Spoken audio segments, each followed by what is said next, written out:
देवा recording studio.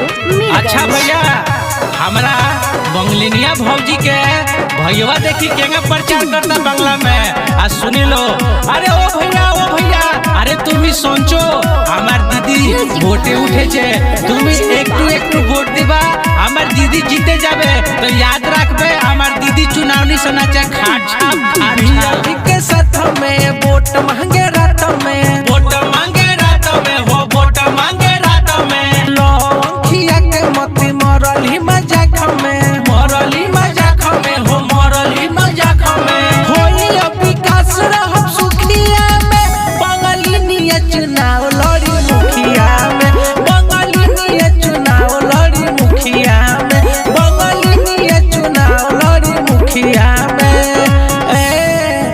बंगलिनिया चुनाव लड़ी मुखिया में, बंगलिनिया चुनाव लड़ी मुखिया में। याद रखेगा बारे भैया, हमरा बंगलिनिया भौजी के चुनाव निशान बा खटिया छा। तो ये भैया ना भूले के बा, ना भुलाए के बा, खटिया छा पर मोहर लगावे। महिला चुनाव चिन्ह महिला के सीट बा, पूरा पंचायत में बंगलिनिया के सेट बा। महिला चुनाव चिन्ह महिला के सीट बा, पूरा पंचायत में बंगलिनिया के मीत बा। अरे ओ माँ गो सुनचो की बोलछे, महिला चुनाव चिन्ह महिला के सीट बा, पूरा पंचायत में बंगलिनिया के मीत बा।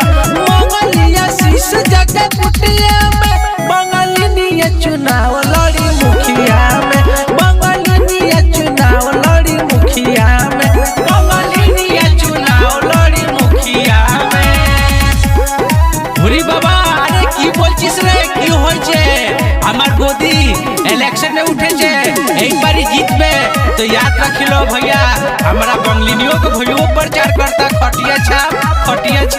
पियावा पुरुब से बियाह के लिए आइले, हल्ला जल्दी ने से सवतिनिया पटैले। अरे ओ माँ को हम की करबो रे, पियावा पुरुब से बियाह के लिए आइले, हल्ला जल्दी ने से सवतिनिया पटैले। पियावा पुरुब से बियाह के लिए आइले, हल्ला जल्दी ने से सवतिनिया पटैले। बड़ा भुनु भइले सुरतिया पर, बंगलिनिया चुनाव लड़ी मुखिया में, बंगलिनिया चुनाव लड़ी मुखिया में, बंगलिनिया चुनाव लड़ी मुखिया में। याद रखे के बा खटिया छा। देवा रिकॉर्डिंग स्टूडियो।